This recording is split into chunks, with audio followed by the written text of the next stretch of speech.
A ver, como te estaba comentando, vamos a ver un poquito de reacciones para que puedas tener una idea más clara. Y nos dice que calculemos del delta H a una combustión de metano de 900 grados. Y que la pregunta es, ¿qué tenemos? ¿Qué datos tenemos? Yo te explicaba mucho que estos de aquí, lo que nosotros tenemos usualmente son los delta H, pero estándar. ¿Qué significa esto? Que nosotros vamos a tener la temperatura de 25 grados centígrados y vamos a tener la presión que va a ser de una atmósfera.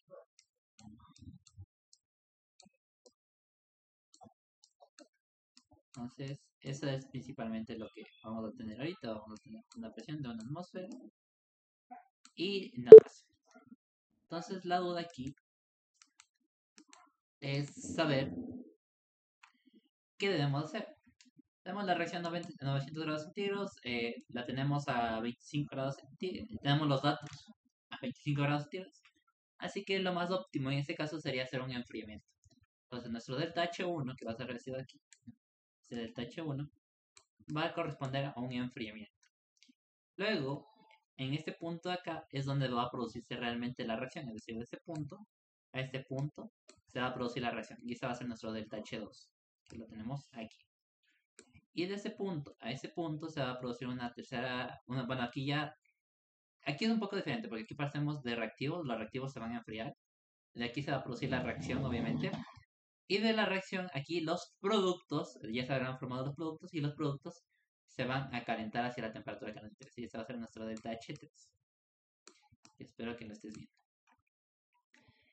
La pregunta es cómo nosotros definimos enfriamiento o lo demás.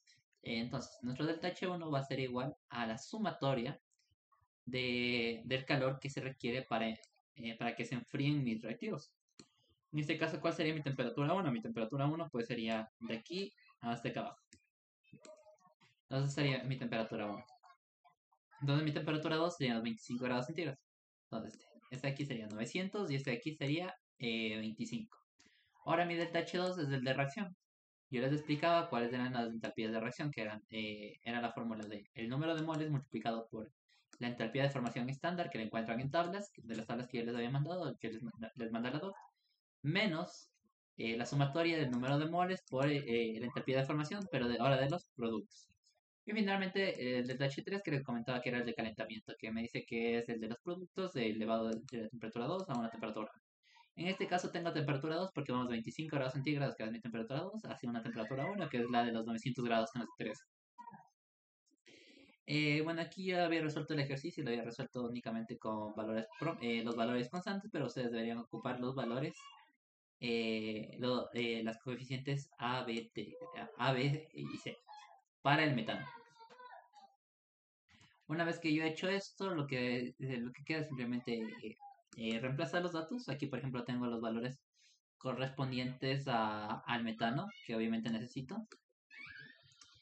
Aquí lo segundo que yo necesitase es los valores correspondientes al enfriamiento del oxígeno.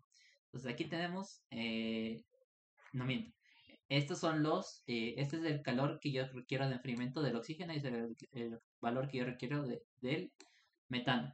Si ustedes comprueban, bueno, si tú compruebas, te podrás fijar que este valor de aquí corresponde al CP promedio del oxígeno, que lo había calculado algún día, pero no lo he calculado en ese momento.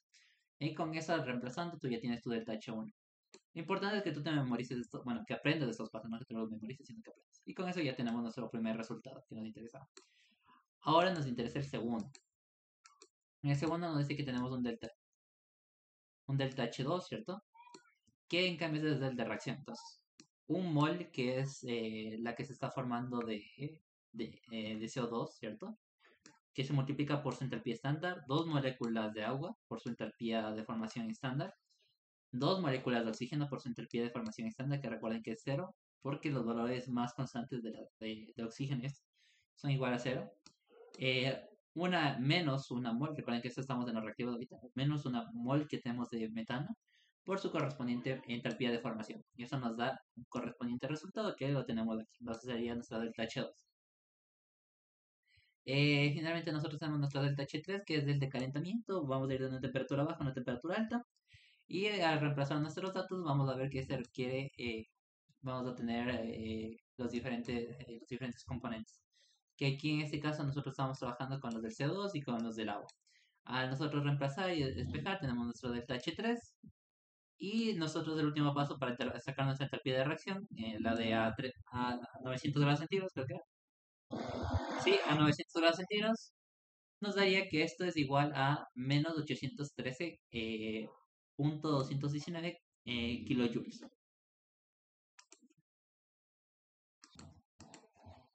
Listo, te explicaba que no es la única forma de tener reacciones. Por ejemplo, vamos a revisar un poco este ejercicio. Dice 1.20 gramos de ácido benzoico, que tiene, bueno, tiene la fórmula aquí, te dan una energía de 31.723 joules.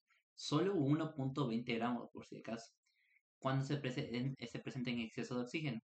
En una bomba calorimétrica, esto es importante porque te dice que esto se va a producir a volumen constante. Y te dice que se va a producir también esto a una temperatura constante de 24.6, que calcules el trabajo, el calor, perdón, los trabajos y los cambios de energía y energía y entropía. Entonces nos vamos primero a formular cuál es la reacción que se está dando. Tenemos el ácido benzoico, que es C6H5, bueno, y ustedes deben hacer lo que es el balance de estequiométrico. Eh, Recuerden que toca contar los carbonos, primer paso. Carbonos de aquí, tenemos 7 carbonos, entonces se van a formar 7 moléculas de CO2. Eh, Aquí la duda es, bueno, y además también tenemos que contar los hidrógenos. ¿Cuántos hidrógenos tenemos? Y según eso, nosotros vamos a tener una cantidad de moléculas de agua. La molécula de agua va a ser igual al número de hidrógenos dividido para 2. Y ya con eso tendríamos nuestra ecuación, simplemente faltaría equilibrar con la cantidad de oxígeno que nosotros requerimos. Bueno, nos dicen que la masa que estamos teniendo es 1.2. Tocaría sacar el peso molecular del ácido benzoico, ustedes ya saben cómo se hace eso. El carbono pesa 12, el hidrógeno pesa 1 y el oxígeno hay 16. Entonces con eso se pueden sacar lo que es el peso molecular del ácido benzoico. En cuanto al trabajo de volumen, si estamos hablando de una bomba calorimétrica, va a ser igual a 0, por lo que la energía interna va a ser igual al calor. El calor me dice que ha sido bueno, dice que el calor ha sido igual a 31.723. Entonces nosotros ya tenemos del calor correspondiente. Tenemos la energía interna y tenemos el calor. Eh, Hay que acordarnos que hay ciertas relaciones que nosotros podemos manejar para el momento de resolver este ejercicio. Esa es una de ellas. Si nosotros derivamos e integramos esta ecuación, nosotros lo que vamos a obtener va a ser esta fórmula de aquí. Esta siempre se va a cumplir. Que la entropía va a ser igual a la variación de la energía interna más el volumen por la diferencia de las presiones.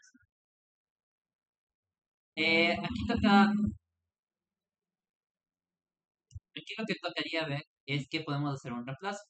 ¿Por qué? Porque presiones no tenemos. Entonces lo más correspondiente que nosotros deberíamos manejar sería el número de moles. Recuerden que estamos trabajando en un sistema donde la temperatura es constante y el volumen es constante, así que lo que va a variarnos va a ser el número de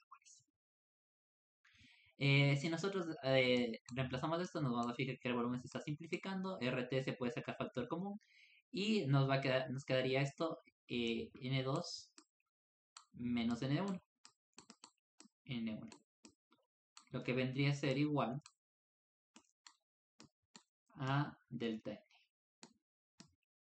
que es lo que hemos puesto acá abajo. Entonces, a partir de eso, ustedes pueden calcular lo que es el valor de la entalpía. El número de moles la variación, ¿cuál sería?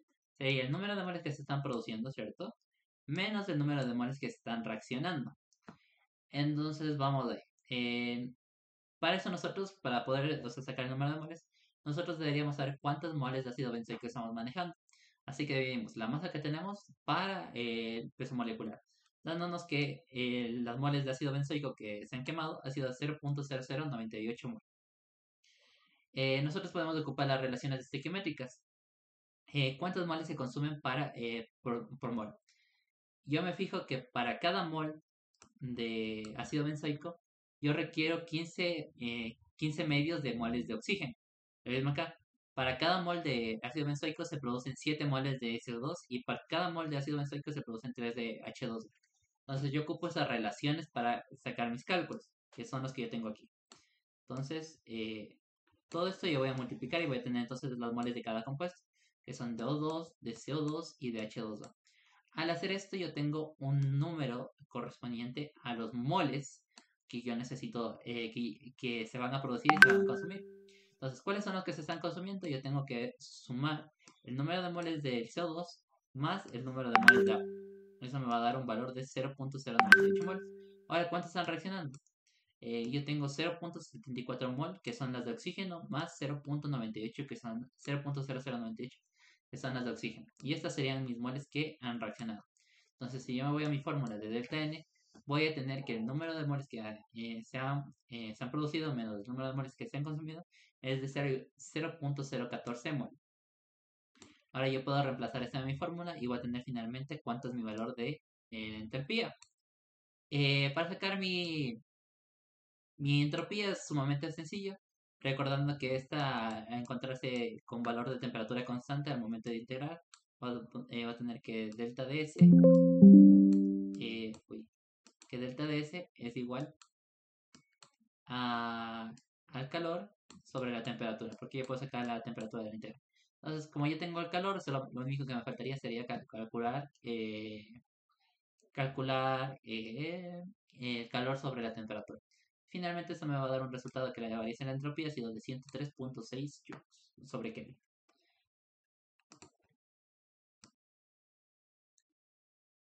Listo, ahora vamos con un ciclo un ciclo para ver qué nos dice. Este es similar a que estábamos resolviendo. No voy a poder resolver que teníamos porque me va a demorar mucho.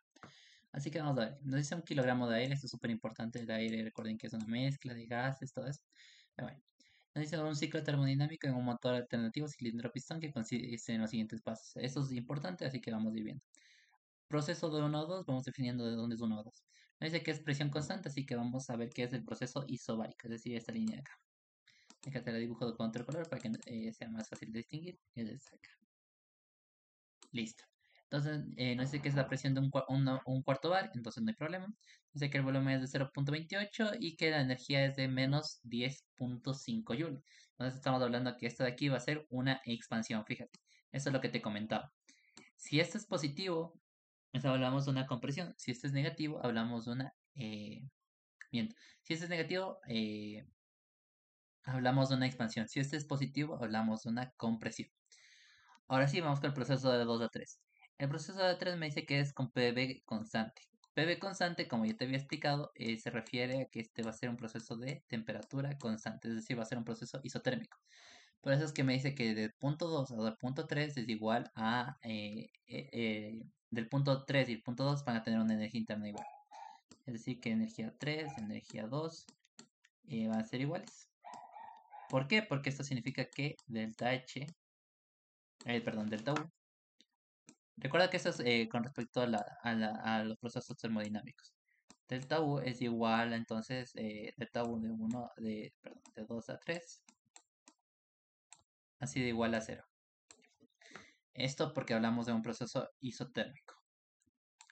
Y el último paso me dice que es la volumen constante y que es de 26 de esto. Como ya sé qué volumen estoy manejando aquí, y es que recuerda que estamos manejando un ciclo, entonces. El punto final se debe conectar con mi punto inicial. Así que el volumen es que estoy manejando aquí debe ser exactamente el mismo volumen con el que yo inicié. Y me dice que es un proceso que se produce a volumen constante, entonces va a ser un proceso isocórico. Lo que me va a hacer es moverme la presión hacia abajo. Me dice, representa en este ciclo donde entran los calores unidos, estos entran aquí y entran aquí. Llevado de la explicación de por qué. Aquí la pregunta es, indique cuáles son las temperaturas altas y bajas. Esta es la pregunta. Y esta de aquí ya vamos a ver cómo se resuelve. Determina la eficiencia del ciclo. Esta es otra forma esta es la misma fórmula que ya te había mostrado, que es 1 menos la temperatura alta, baja menos sobre la temperatura alta. Y nos dice cuál es el calor del proceso 1 y 2. Y también está aquí toca resolver. Entonces vamos resolviendo por pasos. En el primero nos decía que tenemos un proceso isobárico, por lo que el trabajo que normalmente se encuentra que es de presión, el trabajo que es de presión, es igual a 0. En el segundo tenemos que delta U es igual al calor más el trabajo de volumen. El trabajo de volumen lo conocemos porque nos decía el mismo ejercicio. Si volvemos aquí y revisamos, vemos que tenemos el trabajo de volumen. Nos dice que, bueno, poco más. Eso ya lo reemplazamos, nada más. Ahora nosotros tenemos que hacer un poquito de relaciones. Si nosotros decimos que del punto 2 al punto uno, que bueno, aquí nos decía el ejercicio, nos dice que delta uno perdón, la energía interna uno menos la energía interna 3 ha sido igual a menos de esto, nosotros lo podemos escribir de esta manera.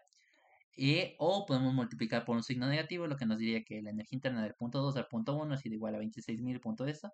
Pero como recordar, como te fijarás tú, al momento de que nosotros hacemos relaciones, el 2 es igual que el uno y, o sea, perdón, la energía interna del 2 es igual al 3, entonces yo puedo reemplazar tranquilamente el 3 con el 2. Por lo que yo de esa manera logro encontrar un delta U que me va a relacionar U con 3, es decir, que yo voy a tener un delta U que me va a decir el proceso que va de 1 a 3. Y fíjate, eso es lo que estábamos manejando. Es decir, tenemos la energía interna que va a ir de 3 a 1, es decir, esta. Vamos a tener la energía interna en este punto delta U. Y listo, ya con esto vamos teniendo un montón de datos.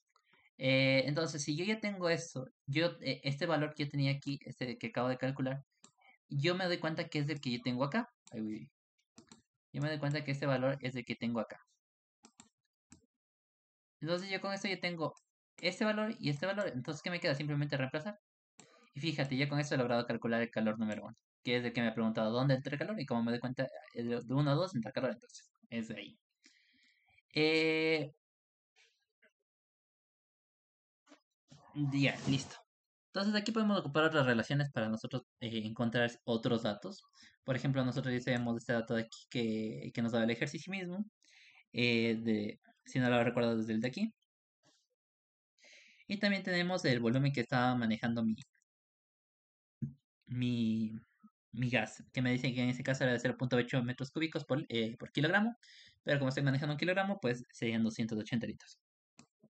La presión me dice que es de 1.038 atmósferas, que es lo correspondiente a 1.4 bares. Reemplazando esto, yo puedo ir despejando. Me va a quedar finalmente que mi volumen 2 ha sido igual a 355.09 litros. Estos son datos que tú puedes ir sacando dependiendo de las fórmulas. Por ejemplo, esta fórmula de aquí es bastante útil. Ahora, en cuanto a esto, lo que nosotros hacemos, recuerda que es un proceso isotérmico, por lo que delta H y delta U van a ser igual a cero. El calor entonces va a ser igual a menos del trabajo de volumen y el trabajo de volumen va a ser igual al trabajo de presión. El trabajo de volumen lo podemos calcular de esta manera, podemos ir sacando de estos valores que son constantes, todo esto es constante. No, todo esto es constante. Entonces lo podemos sacar y nos va a quedar finalmente la fórmula de esta manera. Si nosotros hacemos unos reemplazos simples, nos podemos ir dando cuenta que podemos simplificar nuestras ecuaciones. ¿Tenemos todos los datos de aquí? Sí, recuerda que tenemos este, tenemos este, tenemos este y tenemos este. Entonces ya podemos sacar cuánto es realmente nuestro trabajo de volumen en el proceso número 2, que sería igual a esto. Yo tengo mi trabajo de volumen y mi trabajo de volumen es igual al calor. Entonces fíjate que en este proceso de aquí tengo un signo negativo. Entonces, como yo tengo un signo negativo, yo puedo decir que aquí en realidad no está entrando calor, sino que lo que está pasando es que yo estoy sacando calor. Porque tiene signo negativo. El de aquí tenía signo positivo. Ya vamos a ver qué pasa con el siguiente. Entonces, acá no entra realmente. Aquí entra calor. Aquí no entra calor. Aquí sale calor. Y continuamos. Aquí toca ver más o menos cuánto es el peso molecular del aire. Que bueno, esto de aquí recuerda que es debido a que el aire es un 79% nitrógeno. Nitrógeno. Y 21% oxígeno. De ahí viene este valor del peso molecular del aire. Entonces ahí tienes que fijarte, bueno, eso tendrías que consultar tú. Pero en sí el aire es una mezcla de 79% nitrógeno y 21% oxígeno. De ahí viene ese peso molecular. Entonces yo puedo sacar el número de moles con el peso molecular, que en este caso es que tenemos 1 kilogramo sobre 28.964 kilogramos sobre kilomol. Entonces con esto me quedarían kilomoles, no me sirven los kilomoles, me sirve a mí los moles. Ahora, ¿cómo yo puedo calcular la temperatura alta? Si tú te fijas, yo tenía la ecuación de acá arriba de la energía. Si yo hago un despeje de esta ecuación, tú te puedes dar cuenta que tengo temperatura.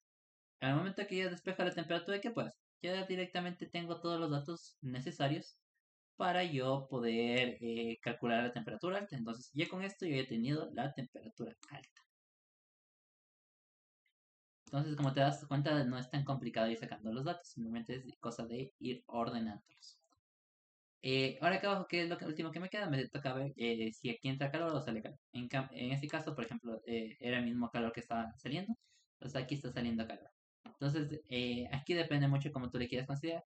Si tiene signo negativo es que sale calor y si tiene signo positivo es que entra calor. Aquí te dice cuál es, déjame ver. Aquí en el ejercicio te indica dónde están los calores unidos, entonces eso depende mucho de qué te quieras ver. Aquí como hay dos con signos negativos, pues yo te recomendaría que le pongas los que tienen signos negativos en la gráfica. ¿Cómo se pone? Si tiene una flecha hacia acá apuntando hacia el cuadro, significa que está entrando calor, y si tiene una flecha hacia afuera, significa que está saliendo calor. Ahora vamos con el último que nos dice que, bueno, hasta aquí ya nos daba el mismo ejercicio, recuerda tú. Y finalmente lo único que tocaba sacar, bueno, este es del proceso isotérmico. Y este es un arreglo, este es multiplicado por signo negativo. Entonces lo último que tocaría sería sacar la temperatura baja, que esto lo podemos hacer con ecuación de gases ideales, reemplazando los datos que teníamos en la temperatura baja. Aquí es importante que te sepas ubicar. Aquí tenemos una isoterma, ¿cierto? Esa isoterma corresponde a la temperatura alta. ¿Ya? Y acá también tenemos otra isoterma. Uy, aquí le fallé. Aquí tenemos otra isoterma, que en cambio va a corresponder a la temperatura baja. Vale. Entonces, si te fijas, yo tengo aquí presión, tengo el volumen, también tenía el número de moles. Entonces, ¿qué puedo ocupar? Yo puedo ocupar PV igual NRT. Y simplemente tenía que reflejar y con eso ya tengo la temperatura baja. Y he logrado contestar con todas las preguntas del ejercicio. Aquí, bueno, he contestado esta, y me faltaba contestar esta, ¿cuál es la eficiencia del ciclo? La eficiencia del ciclo depende si, bueno, hay dos fórmulas. Yo te mostré en lo que vimos antes, te mostré la del refrigerador, que en la del refrigerador hablábamos de una eficiencia que te decía temperatura baja, todo eso. Eso es para refrigeradores. En cambio, esta que yo te muestro aquí, esta temperatura de aquí, es para, en cambio, cualquier tipo de ciclo, si ya sea de Carnot o cualquier. Entonces depende mucho cuál tú estés manejando. Y bueno, eso ha sido todo.